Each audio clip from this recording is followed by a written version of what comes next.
एक बार की बात है, एक छोटे से गांव में, जो हरे भरे खेतों और लहराते पहाड़ियों से घिरा था, एक प्यारी और दयालु लड़की लिली रहती थी। उसे जानवरों से बहुत प्यार था और वह अपना ज्यादातर समय अपने दादाजी के साथ उनके खेत में बिताती थी। खेत के सभी जानवरों में से लिली को भेड़ें सबसे ज्यादा पसंद थीं। वह हर भेड़ को नाम से जानती थी और उनकी देखभाल अपनी सबसे अच्छी दोस्तों की तरह करती थी। एक दिन जब लिली हरे मैदान में खेल रही थी, उसने कुछ अजीब देखा। एक नन्हा सफेद मेमना, जिसका नाम स्नोवी था, लापता था। स्नोवी सबसे छोटा और सबसे प्यारा था, जो हमेशा लिली के आसपास ही रहता था। चिंतित होकर लिली ने तुरंत उसकी तलाश शुरू कर दी। लकी, क्या तुमने स्नोवी को देखा है? उसने अपने वफादार कुत्ते से पूछा।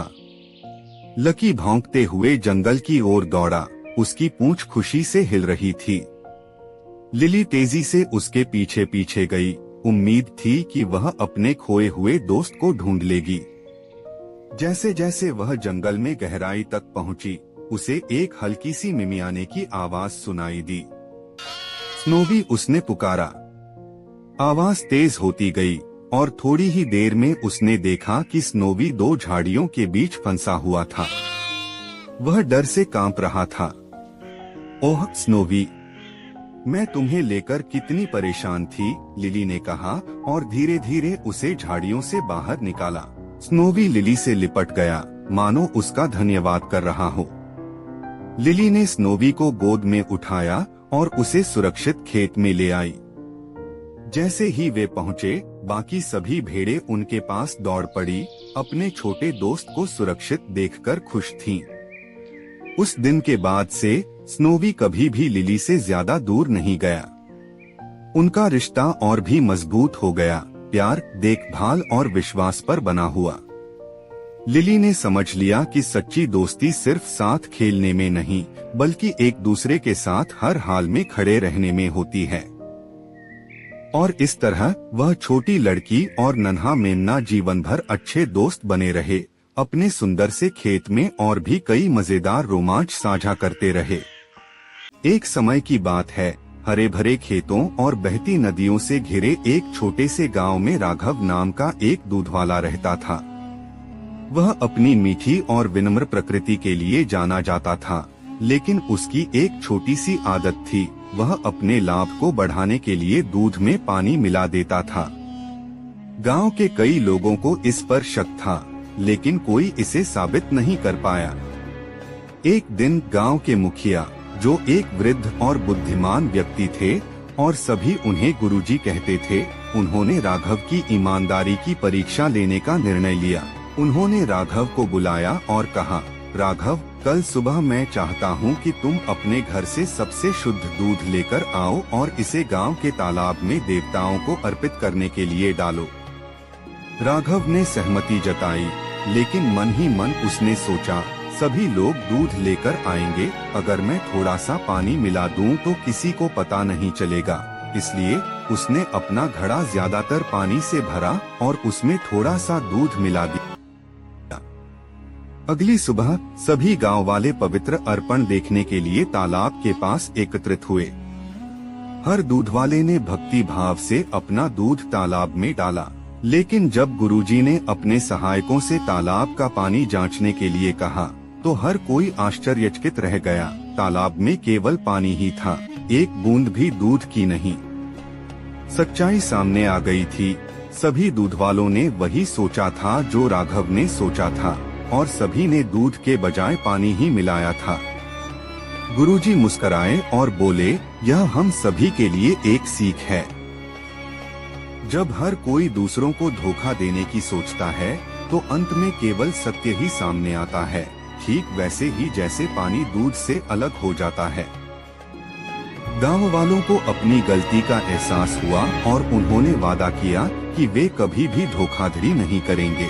उस दिन के बाद राघव और अन्य दूध वालों ने केवल शुद्ध दूध बेचना शुरू किया और गांव में ईमानदारी और विश्वास की एक नई लहर दौड़ पड़ी।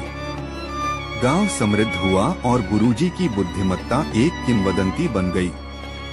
और इस प्रकार यह कहावत सत्य सिद्ध हुई। दूध का दूध और पानी का पानी। सत्य और न्याय हमेशा स्वयं को प्रकट कर ही देते हैं।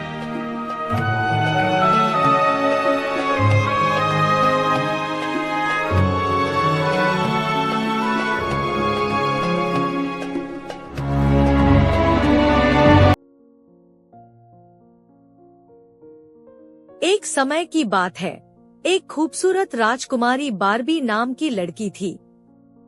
वह एक सुनहरे महल में रहती थी, जहां हर तरफ खुशियां थी। लेकिन बार्बी सिर्फ एक आम राजकुमारी नहीं थी, वह एक बहादुर और दयालु लड़की थी, जिसे नए रोमांच पसंद थे। जंगल का रहस्य। एक दिन बार्बी को एक पुराना नक्शा मिला, जिसमें एक जादुई जंगल का जिक्र था। कहा जाता था कि वहां एक छिपा हुआ खजाना है, जो दुनिया को खुशियों से भर सकता है। बार्बी ने फैसला किया कि वह इस रहस्य को सुलझाएगी। वह अपनी सबसे अच्छी दोस्त रोसी नाम की छोटी परी और अपने प्यारे घोड़े स्टॉर्म के साथ यात्रा पर निकल पड़ी। जैसे ही वे जंगल में पहुंचे, उन्हें जादुई जीवों ने घेर लिया। लेकिन बार्बी की मुस्कान और दयालुता ने सभी को उसका दोस्त बना दिया। जंगल के अंत में उन्हें एक काले महल का दरवाजा मिला। यह महल एक दुष्ट जादूगर ज़ोल्टार का था, जिसने खजाने को अपने जादू से छिपा रखा था। तुम यहाँ क्या कर रही हो? ज़ोल्टार गरजा। बार्बी ने हिम्मत से जवाब दिया, मैं यहाँ खुशी और प्यार को वापस लाने आई हूँ। ज़ोल्टार ने उस पर काला जादू चलाने की कोशिश की, लेकिन रोसी ने अपनी परिशक्ति से उसे रोक दिया। तभी बार्बी ने अपनी अच्छाई की शक्ति से महल के दरवाजे खोल दिए। दरवाजे के पीछे एक सुंदर बगीचा था, जहाँ एक चमकता हुआ हार रखा था। जैसे ही बार्बी ने उसे छुआ, पूरा जंगल रोशनी से भर गया और ज़ोल्टार की बुरी शक्ति खत्म हो गई। बार्बी ने खुशी का खजाना वापस अपने महल में लाकर सबके साथ बांट दिया। अब उसका राज्य पहले से भी ज्यादा सुंदर और खुशहाल बन गया। और इस तरह बार्बी ने अपनी बहादुरी और अच्छाई से एक नई कहानी लिख दी।